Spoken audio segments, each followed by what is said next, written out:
Hi, Senator Hi, how are you? Strauss. Well, thank you for being on Simple Politics. Great to see you tonight. Happy to be here. So that was honestly one of the smoothest transitions ever. I know you've done this before, so this is a novel platform. The lots that we have to talk about, but I want to start for our viewers with an explanation, if you would, of how it is that the District of Columbia is not a state, so it does not have equivalent representation in Congress, but you are still a United States Senator for the District of Columbia. Can you square that circle for us? Sure, I would do my best. So, Washington, D.C. voters go to the polls on election day and they vote for an office, and on the ballot it says United States Senator. And I run an election, and in the last election, I had a nice opponent from the Republican Party who was nominated by that party, and there were candidates from other minor parties that also ran. And then the voters, in this particular case, they voted for me, although the Republican got more votes than Donald Trump did here in Washington, D.C. And it works the same as any other election. I have to get on the ballot the way a senator would. I have to file the appropriate reports. So the difference is at the end of the election, that's where it breaks off. Because I represent people who live in the capital of the United States, but not one of the 50 states, I don't have the same rights and privileges that they do.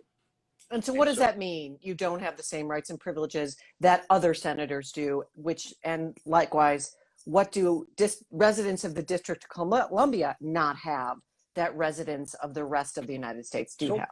Washington, D.C. residents have only non-voting representation in Congress. In the House, they have a shadow representative. They have a delegate to the House, which is a position that Congress has occasionally given territories. And then the voters themselves created these positions as a way of advocating for statehood. Now, it's not a new idea. We actually copied what was called the Southwest Territory in 1796 that had tried unsuccessfully to join the Union.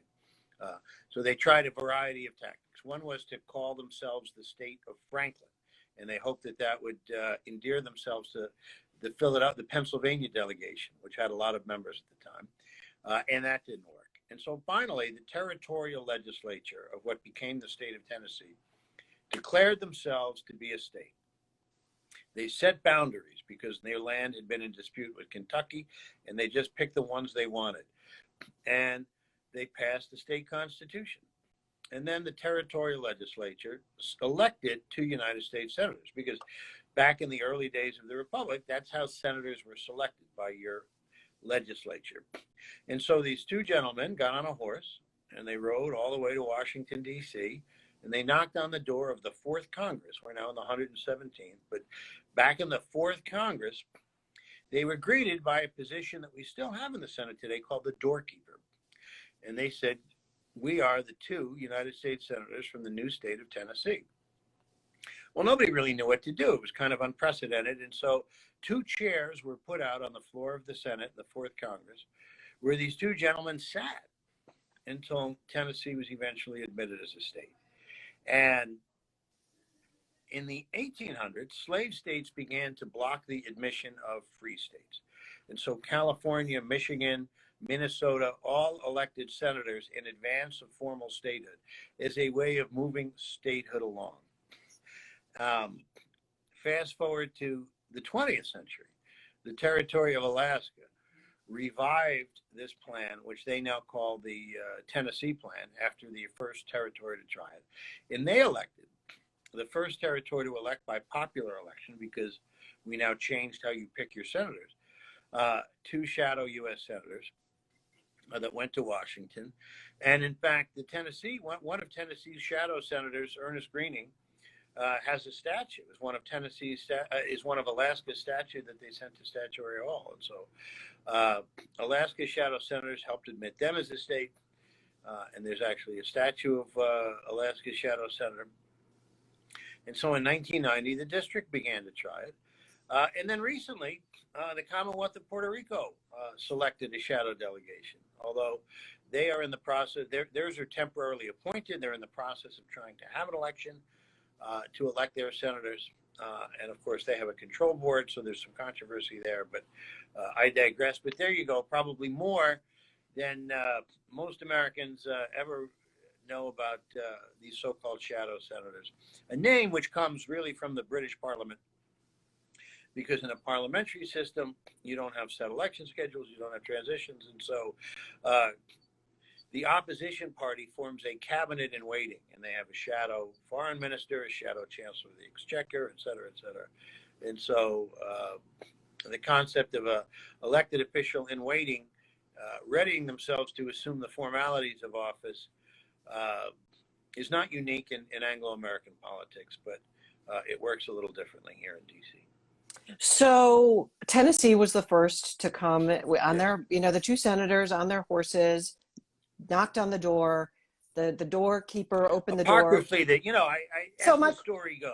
As the story goes. So my question, Senator, is have you ridden your horse down to the Senate and knocked on the door and said, "Where's my chair"? Why is it that Tennessee was accepted? Their senators were accepted. Alaska senators were accepted. It's at this moment, DC, it's no. Why are you not accepted with a full vote in the United States Senate?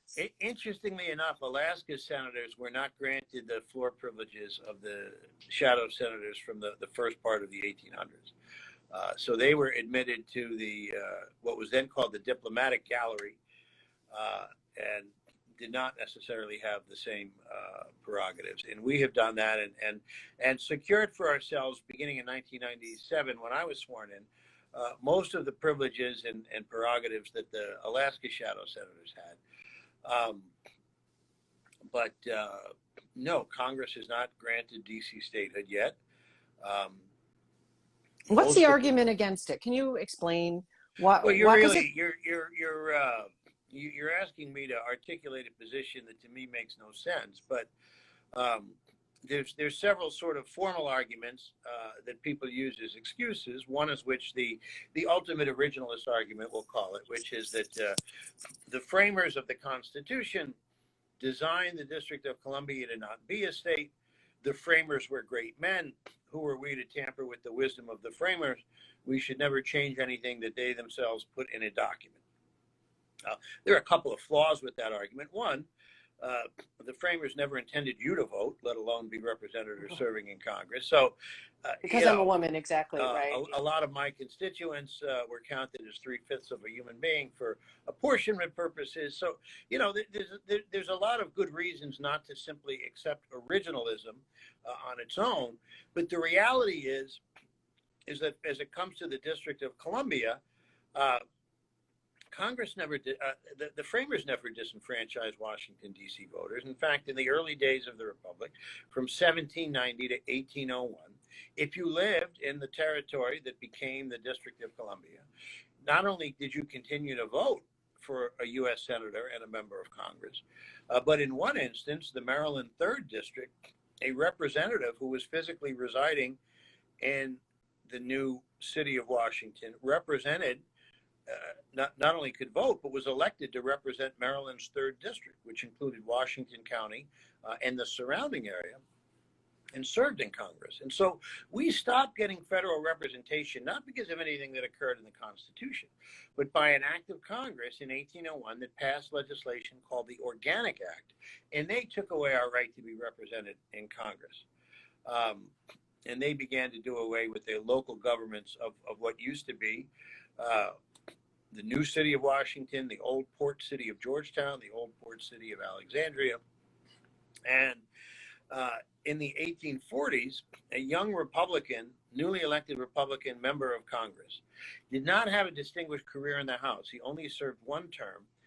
His name was Abraham Lincoln, but this one-term Republican congressman introduced a bill to abolish the slave trade within the boundaries of the nation's capital. Because under the Constitution, Congress sits as a super legislature to exercise, in all cases whatsoever, exclusive legislative jurisdiction.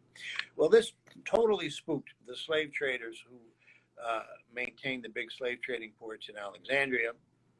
And a few years later, Alexandria and Arlington County and the Virginia portions were retroceded back to the Commonwealth of Virginia.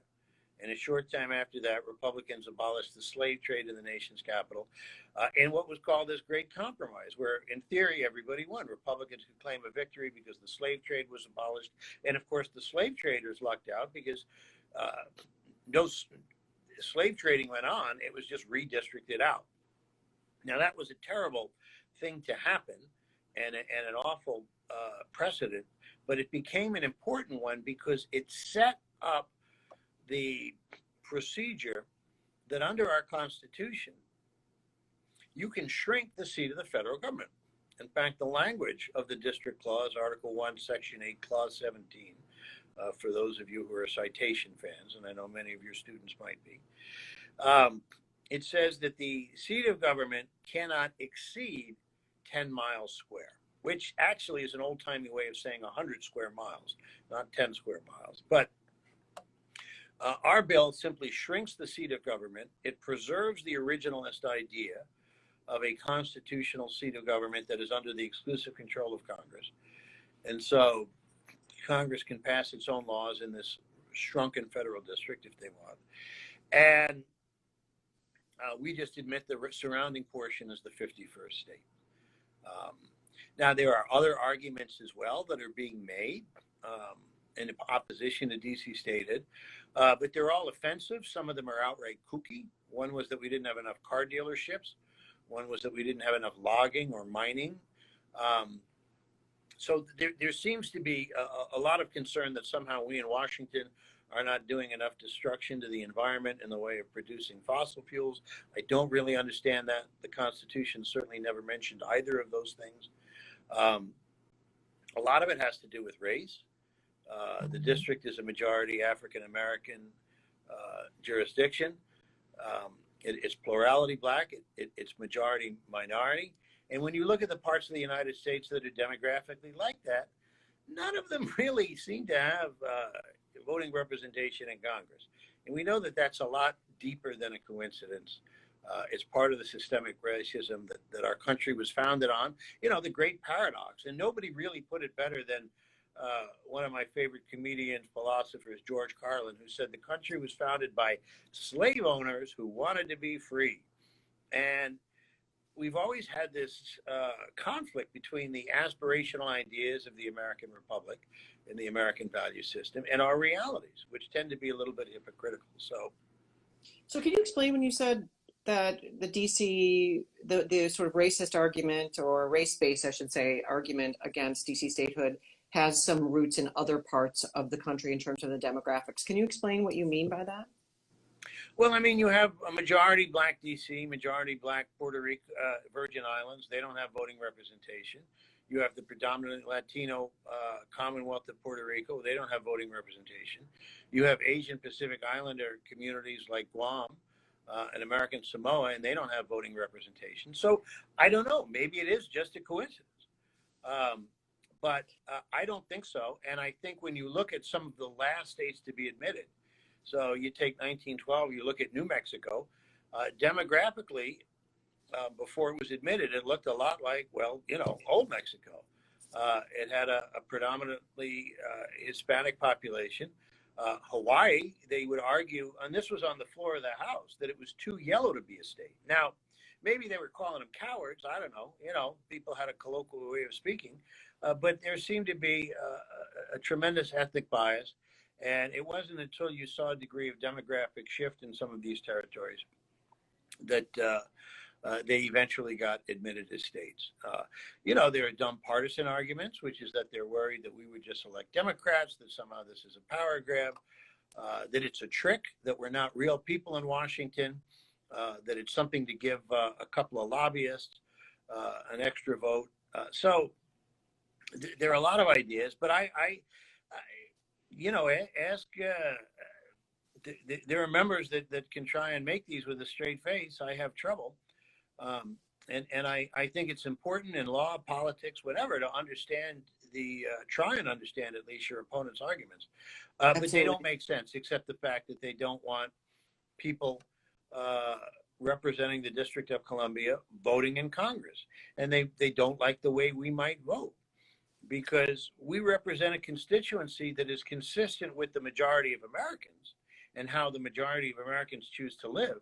That is, we represent an urban constituency. In fact, more Americans live in cities than not live in cities, and more Americans live in metropolitan areas than not. But most senators do not come from urban jurisdictions. In fact, the United States Senate has become so demographically out of whack with the American population that this is not an exaggeration. This is a real statistic. 52 United States senators represent only 18% of the people. 52 senators, if you add up the population of the 26 smallest states, 52 senators represent them. Only 18% of the people live in those states. And and that's by virtue of the original Constitution, right? That each state gets 2 senators regardless of population, which is a real problem. I agree. It has become a bigger problem because at the time, the population disparity between the colonies and eventually the states was nowhere nearly as great. And now it is huge. The 50 Democratic senators represent 41 million more Americans than the 50 Republican senators. And this is why climate action, police justice, racial justice, economic justice, common sense gun laws, everything that passes the House that is more democratic in terms of representing the people. Far from perfect, given redistricting and the right. Gerrymandering and a whole bunch of institutional problems there, but way more representative of the American people. And then these ideas go to the Senate and they just die. And they die because you have a majority of senators that are not accountable to the type of people that live in cities. And when you live in a city, you have a different perspective on different problems. So yeah, lots to unpack there. I mean, I just want to put a note for viewers that is one of the biggest problems with the last 3 justices. The appointments on the United States Supreme Court is because they were done, by senators and exclusively the Republican Party, who don't represent a majority of Americans, and no vote, no representation by Democrats. And unlike politicians, they're there for the rest of their lives, or until they retire and make important decisions that affect our rights. But can you explain what's going on today around DC statehood? You mentioned a bill, and are we as Americans in a position now where it's more or less likely to actually happen? And I say this because, and I know that you are not only a lawyer but a student of our representative here in Maryland, Jamie Raskin, who's a constitutional genius in my view. But we're in a moment that American democracy is very precarious. I'd like to talk to you more about that. But just before we get to that, what's happening with DC statehood today? Well, we're closer than we've ever been, and we have a real shot at it. So it's passed the House of Representatives for the second time in as many sessions, and the bill is now in the Senate. And in the Senate, we have 45 original co-sponsors. Those are people that are so supportive of the bill that they're not just for it, but they're putting their name on it as co-sponsors. And we need 5 more Democrats to get to a point where we could get 51 votes to pass it. Now, before we get to that point, there's a little trick, because the filibuster arguably will stop a vote from being voted on until you get to 60 votes. But let's separate the issues for a moment. Any piece of legislation still needs 51 votes to pass, assuming that you get the vote called. Complicated enough, but we don't have the 51 votes yet. We are waiting on 5 more Democratic senators to sign on to support this bill, and we're running into a little bit of trouble now. So Joe Manchin from West Virginia, who, by the way, has accomplished something that no other senator has. You're a constitutional expert yourself. Normally, the Constitution reserves veto power over legislation to the executive branch. And of course, Senator Manchin has now achieved that as a senator from a single state. So it's a pretty exciting thing. And I understand that I don't want to sell him short on the accomplishment. He does not oppose DC statehood, but is arguing that a better way to do it is a constitutional amendment. I disagree. We could talk about the different tactics, but even though he hasn't come out against DC statehood in principle, he's not a supporter of this bill, which is a problem for us because that takes us to 49. And we're not even at 49. We've got 2 senators from Arizona, freshman Senator Mark Kelly, senior Senator Kristen Sinema. They're not on the bill yet. We have Angus King, who is not a Democrat, but represents Maine, a very purple state that even splits its electoral college votes by congressional district, one of the few places to do that. We don't have him on the bill yet. And in neighboring New Hampshire, even though she was once a co-sponsor, Senator Jean Shaheen hasn't joined the bill this year. So we don't assume that she's necessarily an opponent. But in particular, Shaheen and Sinema are problems because they also sit on the committee. So we can't even get the statehood bill out of the committee because some of the Democratic votes we need don't necessarily have it. Now, I've been holding this position since 1997. For me to be able to count on one hand the minds we need to change and the folks we need to get on this bill, fabulous project, fabulous project. We are so. I'm happy that we are where we are, and of course, the filibuster is a complicated enough argument. We would need at least 10 Republicans to vote, maybe against the bill on passage of the bill, but to at least vote in favor of cloture and allow the thing to come up for a vote. Odds makers aren't giving us a great shot of that, although the last time there was a D.C. voting rights bill, we did get Republican members who voted no on the bill, but ultimately voted yes on cloture. So there's a shot there. And then the other thing, you mentioned how you can get a Supreme Court justice with just Republican votes. While the filibuster rule sets a 60 vote threshold, you can amend the filibuster rule by appealing the ruling of the chair and change that rule by only a 51 vote margin. So, you know, I'm not a numerological mystic here, but the number 51 seems to be very significant in a astrophysics kind of way, mathematical kind of way, because 51 people can make the 51st state by a number of different methodologies. The other thing is, you know, we can say what you want about the filibuster. Most of it I happen to find problematic. But again, you go back to these originalist ideas, which is, well, the framers did this, the framers did that. They were brilliant men. Who are we to question their wisdom? Let's take that logic for a minute. The framers, when they were writing the Constitution, they set out supermajority for a whole bunch of things. Remove a president from office. Okay. Well, that's a 2/3 majority. Recommend an amendment of the Constitution to the states. Well, that's a 3/4 majority. Admission of new states by Congress. Whoa, wait a minute. They set that deliberately as a simple majority, flat out. And so when you actually filibuster the admission of new states, you are contravening the original intent of the framers by setting a supermajority where those founding fathers set only a simple majority. So that's a great argument. I hadn't heard that argument. I think it's a good argument, and I don't, for the life of me, can't understand why some of those who threaten, who feel such fealty to original intent, don't seem to accept it. But so just for our viewers again, a couple things. You said Manchin is now has a veto power. That's because there are only 50 Democrats in the United States Senate. He's a swing Democrat, therefore people need, you know, because he's in a purple state or a more moderate environment, so he's willing to go against the caucus. That's he's why in a deep red state. I mean, he's in a deep red state. Okay. In a purple state. Arizona's a purple state. West Virginia went 8-1 for Donald Trump. So he's under a lot of pressure. Filibuster, basically what that means is that historically at one point, people would stay on the floor to exhaust the argument to the point where it would just kill the bill. That is now moved to basically a thumbs up that I'm going to filibuster. So by virtue of a parliamentary relic, it has moved a 51 majority to effectively a 60 majority, which keeps everything stuck in Congress, unless Congress does something through what's called reconciliation, which is how this big bill just came through that gave Americans, a lot of Americans, $1,400 relief checks, etc. Yeah, it's how we passed the budget. Because without it, we would shut down the government every time we couldn't agree. And Americans got tired of their parks being closed, not being able to get a passport, and, you know, not having a functioning government. It made us look as pretty stupid. So.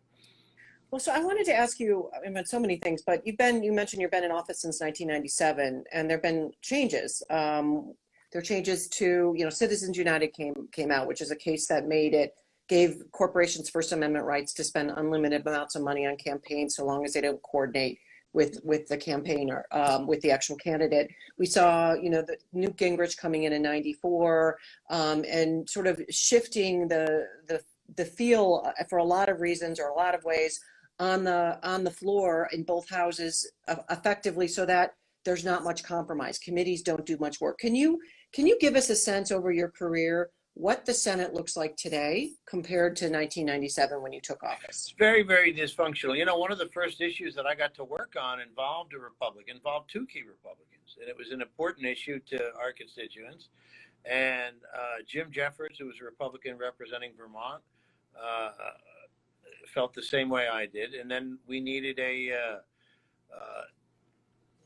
Republican from Indiana, hardly a liberal, Richard Lugar, explained why this idea that me and the Republican had wouldn't work and had to be done a different way, and basically asked us to back off on something, and promised it would get fixed later, and gave me his word at the time. And then years later, after he was able to work something out, kept it. That doesn't happen today. You wouldn't be able to get somebody to probably back off a good base issue, because that's really all they care about. There wasn't that kind of cooperation. There wasn't that kind of respect. Even throughout the earlier Congresses, right-wing Congress senators who had control over committees over the district worked with us, showed us great respect, to the extent that what they were doing was sort of an anathema. So, he's now the ambassador, or was the ambassador to China. He was the governor of Kansas, but he was a senator from Kansas, Sam Brownback, very right-wing guy, would have these hearings over D.C. affairs, but was always in a courteous way, inviting us, hearing our positions, and trying to reason out solutions despite the disagreements. That doesn't happen now. There's just no cooperation. There's no real collegiality. The relationship that senators have to the District of Columbia has changed. They fly in Tuesday morning. They fly out Thursday evening. It's rare that they move their families here. It's rare that their kids go to school here. It's rare that there's that comedy and collegiality, and even just getting to know each other. And I think that even within the caucuses, I don't think there's the unity and closeness to the extent that it's our team against their team. And then even in the caucuses, you see so much infighting. So, and what do you could look at attribute? Joe Manchin and ours. You could look at what's happening in the House of Representatives with Liz Cheney. It's not the institution, and they've never even sworn me in and let me start voting in it or anything. But it's not the institution that I'm even not serving in anymore. It's changed dramatically, and it hasn't changed for the better. One senator said that as a condition of getting statehood, I should write in there a clause that once we get statehood, I do not have to sit in the current United States Senate because it's so dysfunctional and so toxic. You'll start a new one. So what do you attribute to that? Is it the getting rid of earmarks? Is it the shortening of the actual work week and so much time spent on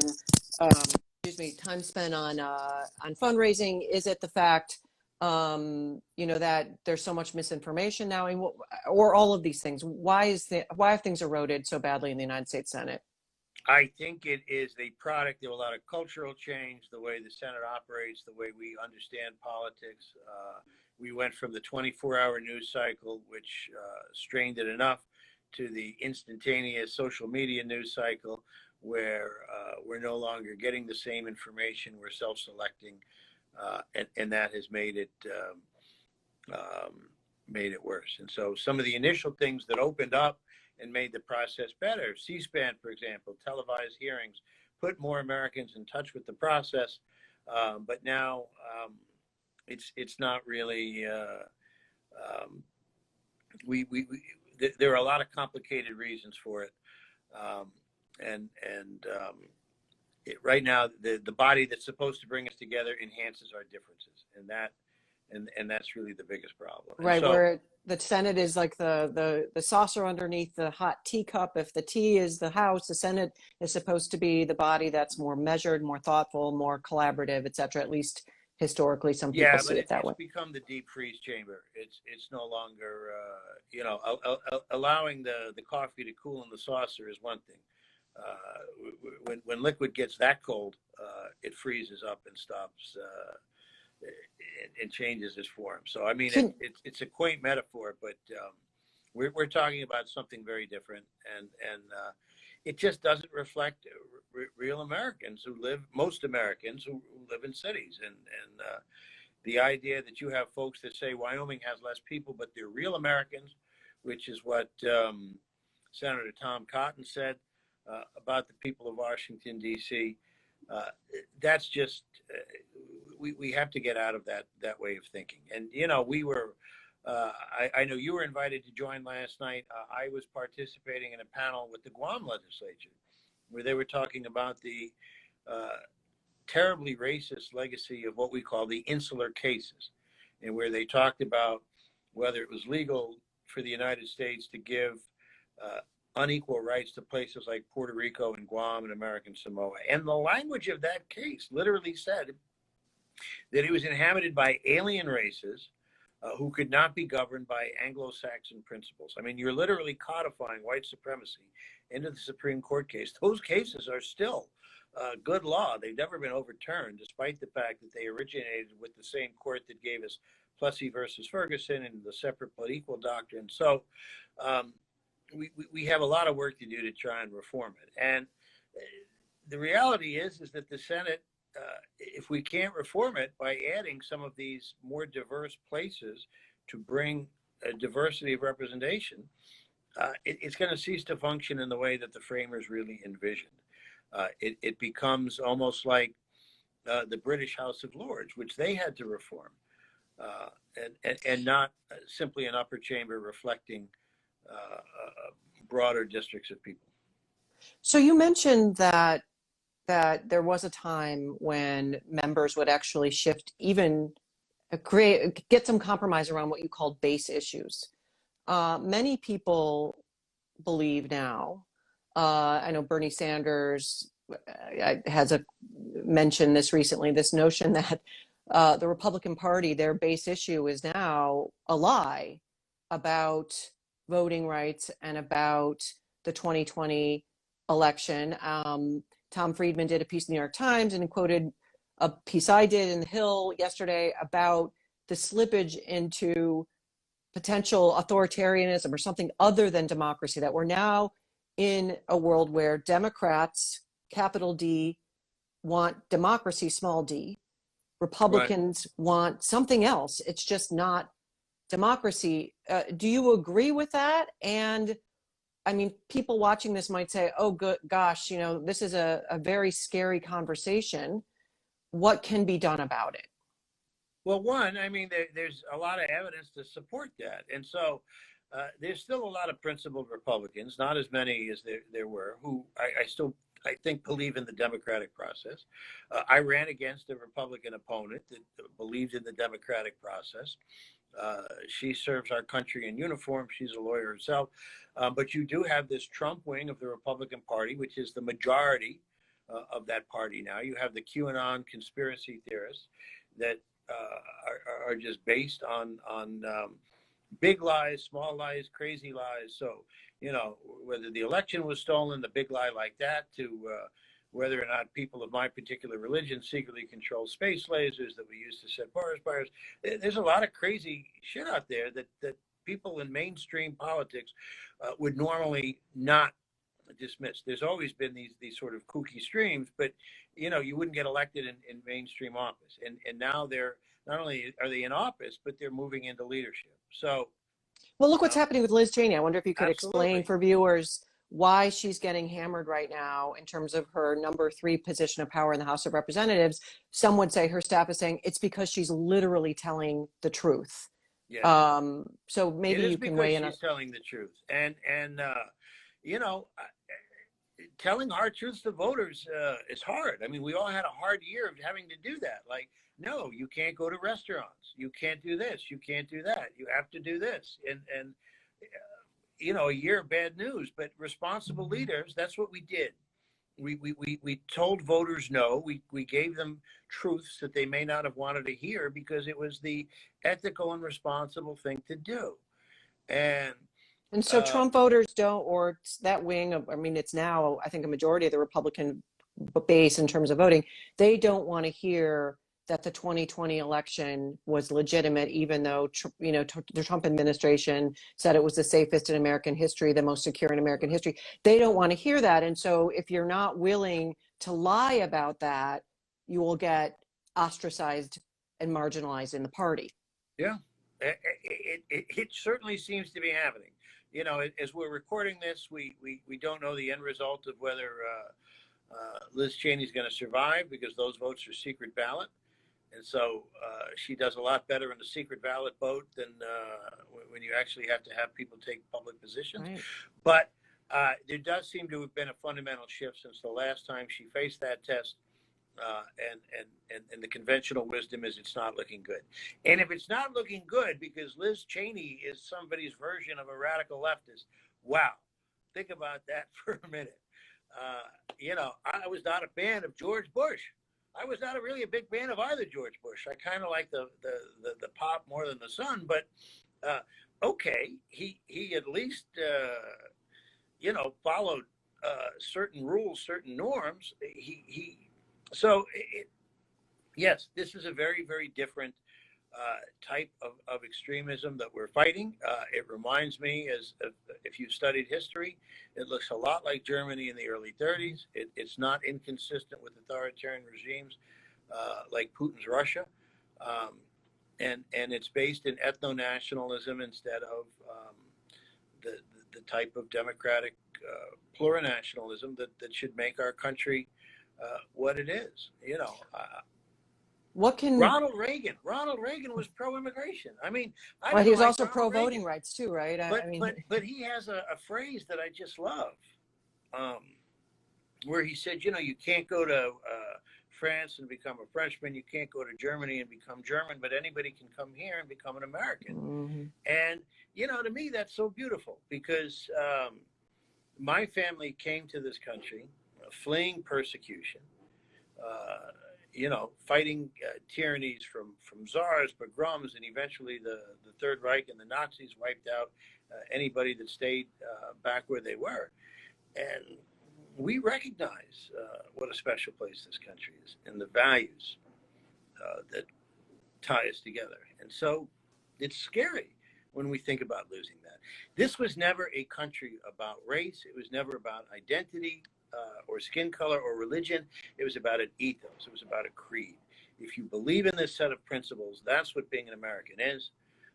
That's what it means to be a citizen of the United States. And so one of my great privileges has been to fight for those values to the constituents of the District of Columbia, Americans that pay taxes, serve in the military, serve in civilian government. You think of a guy like Anthony Fauci, Washington D.C. resident, not represented in Congress. How crazy is that? Probably helped save so many lives, and he's not treated equally. And I don't always like to dwell on those examples, because most Washington residents have nothing to do with the federal government. They work in private industry, education, healthcare, banking, whatever, real estate. So, we're not really a government town. And the less we become a government town, the stronger our economy is, by the way. We pay more taxes per capita than any state. We pay more taxes in the aggregate than 22 states, and we would be only the third smallest state in terms of population. So economically, we're a pretty good deal for the United States. We should have the equality we deserve. So when we talk about this, Senator Strauss, and people are watching, what is your message to regular voters and what to do about this? Parents who want to preserve the values which are not enshrined in the Constitution as enforceable. It is an ethos. It's a value system that's based on integrity and discretion and decency that is failing in the United States Congress, which arguably reflects what's happening in the population. The Congress, in a way, reflects the other things that are happening in the broader population. What can a regular person do who wants to step up and stem this tide, or this really scary slip into something other than democracy, which other democracies on the planet have seen. It's not our birthright. We're not owed this. This is not something that's set in stone. And I think it shocks people that it's so vulnerable. What can people do? We have to recognize that you need to fight for it, and we need to talk about what fighting for it means. And so, one, I say this not just because it's my pet issue, but because it's my sincere belief that the core reform of our democracy starts with statehood for the District of Columbia, because the Congress, the Senate in particular, no longer reflects our society. It no longer reflects our population. And so we either have to just scrap it entirely and start over, which is what the United Kingdom did with the House of Lords, because it was so far afield from any democratic norms. And I'd be fine with that, but I think that we have a hard time achieving that under our current system. And I wouldn't want to put a new constitutional convention to this electorate in this environment right now with so much disinformation. And so we fix it by starting with DC statehood, and then we take a look at self-determination for the rest of the United States that doesn't have equality. And we allow them to make their own decisions, whether they want to be a state or independent, free association, whatever. That's one way. And then when we do that, we begin to unlock the gridlock that is blocking meaningful action on every important issue. So you poll Americans, you're going to get different responses. People are worried about climate change, and they should be. People are worried about firearms violence and gun safety, and they should be. People want to see meaningful reform of our education system, and they should be. You know, talk about a system that is skewed in against urban centers and in favor of rural systems. You know, our education system was denied, was based on agricultural needs in the 1800s, so that kids have summers off to work on their farms, and they're off early in the middle of the day to bring in crops. I mean, it doesn't meet the realities of a 21st century education system and a tech economy and our future. So any issue you want to reform, disparities in public health, it all starts with being able to fix the broken United States Senate. And the only way to fix the broken United States Senate, short of wholesale constitutional reform, starts with DC statehood. So if you're not a DC resident, simple legislation. So, you know, you tell me an issue that you care about, whether it's saving the whales, saving the planet, fixing our economy. Yeah, we could barely function right now, and it's only due to a parliamentary quirk called budget reconciliation, which you talked about, that even allows government to function. Well, and so again, if you are a District of Columbia resident, don't have a vote in the United States Congress, or a Maryland resident, or we have people from, you know, other parts of the country, what can you do to help? What can a regular person do to help DC get statehood? Because I agree with you, it's a cascade effect. I use the same analogies when it comes to voting. If you care about any of these issues, but you don't vote, if democracy fails, all of that goes by the wayside. Everything comes back to this question, and it's sort of a slightly different frame. But yes, a functioning Senate is absolutely crucial. So is it calling your senator? Sure, it's reaching out. It's contacting senators from the 50 other states.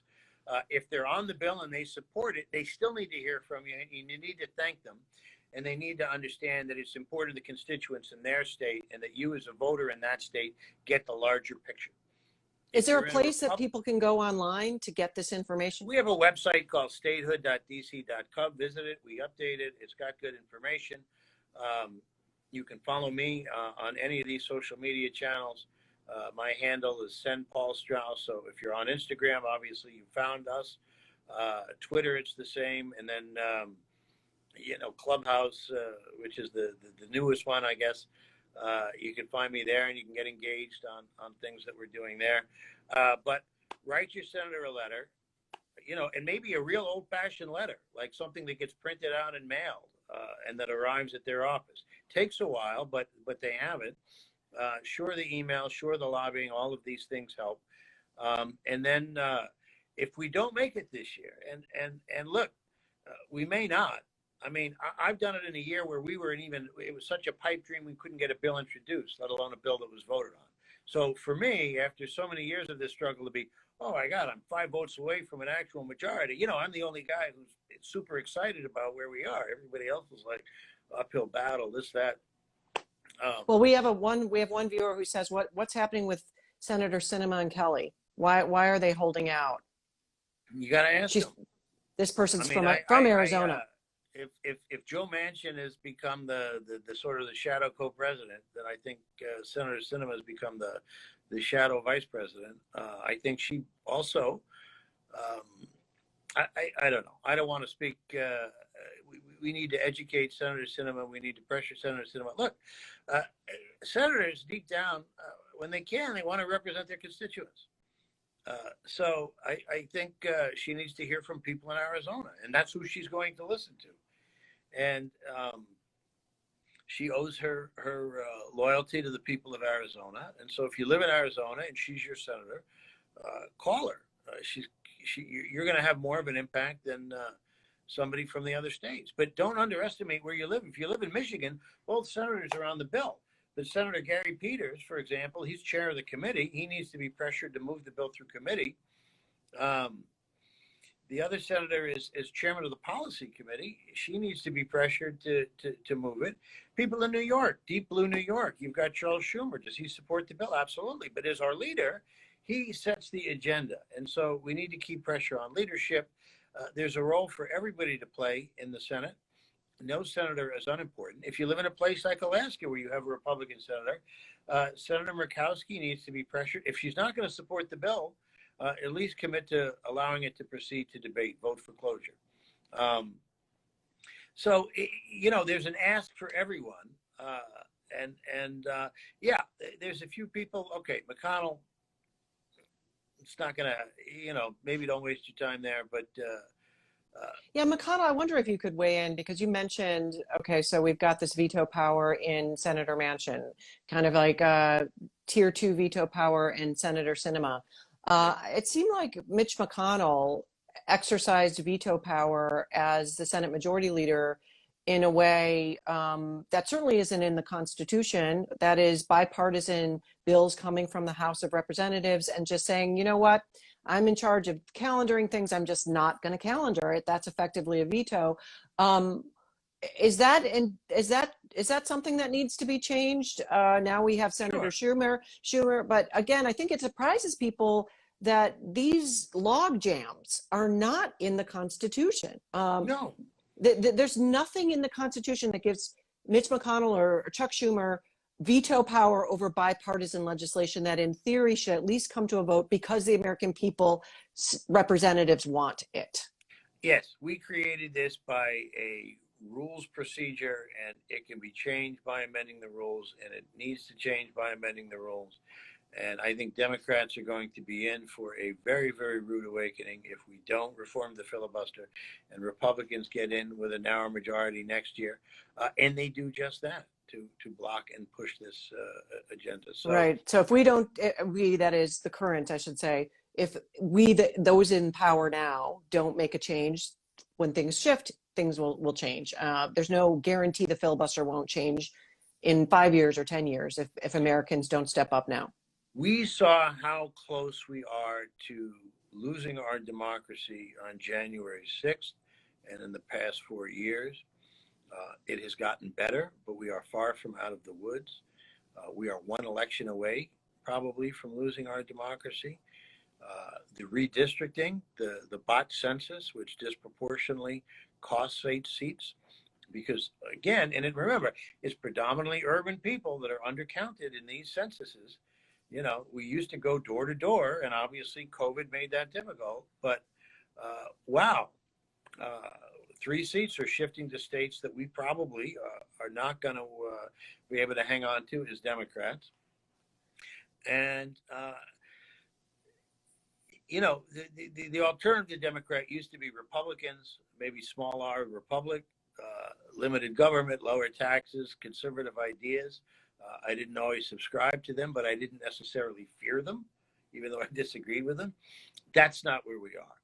It's democracy versus authoritarianism. It's truth versus fabrications.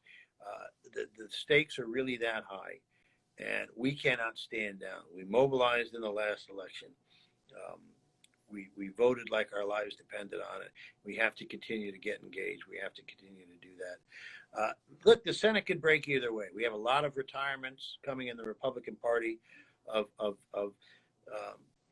And while that's a pickup opportunity for Democrats, some of them are the more responsible Republicans. So, you know, we're not seeing Ted Cruz quitting. We're not seeing Hawley quit. We're seeing somebody like Toomey, again, far from a crazed progressive, but, you know, you look at who we're losing and who we're going to risk replacing them with. They're all good battleground states. If we win with strong candidates, we have a shot. But we can now lose the House because of what's going to happen with the Senate, because of what is going to happen with redistricting because of this bot census. So, well, we only have a few minutes left. I want to give an opportunity now that COVID is certainly still a problem, but people are able to travel. yeah. For those who have never been to Washington, D.C., what's good? What's good this summer if they were to come visit? We mentioned offline I'd been to my first go-go event, which I had no idea, having lived in this area for many years, that it's homegrown form of hip hop music. It was pretty amazing. I wonder if you could weigh in on people who've never been here. Look, we've got some. Well, first of all, we've got a great vaccination program. So let's start there. We got 11 walk-up sites right now. No waiting. You got your choice of vaccine. So if you haven't gotten your shots yet and you're not fully vaccinated, do so. Do that first. Then come here as we begin to reopen. We've got some of the greatest restaurants in the country. We got Michelin star. We got historic places like the famous iconic Ben's Chili Bowl that's been around for over 50 years. So we have exciting new places on the wharf by the water. We've got communities. It's so much more than the monuments. It's a diverse culture, great music, great sports teams. We've got championship winning baseball teams. We've got championship winning hockey teams, basketball. So as we begin to get all this done, and we can get back to normal because people are getting the vaccine, and that's how we're putting COVID behind us. Yeah, We it's really want to amazing. be clear on that. We want you to visit once you've been vaccinated, not before, please. Yeah, it's going to be a great place to visit and see that most of Washington, D.C. has nothing to do with the federal government, nothing against the federal government. It's an important part of our country. We would like to be represented in it. Don't get me wrong. But it's a great, diverse community, 11 major universities, so many fabulous museums. And I'm not just talking about the Smithsonian. We've got a spy museum. We've got all kinds of exciting things. So No, please visit. it's a great point to make that as you think about whether DC should be a state, come and visit and meet some of the people here. It is, I agree, extraordinarily diverse, so many languages spoken, so many interesting people, all walks of life. Well, Senator Strauss, I want to thank you for your time on Simple Politics. I've learned a lot. It's been really tremendous, an honor to talk to you. And I know that our viewers got a lot out of it as well. Well, I appreciate this opportunity as well. Thanks for having me on. Thank you. Thanks, everybody. Again, Simple Politics with Kim Wehle. Have a great evening.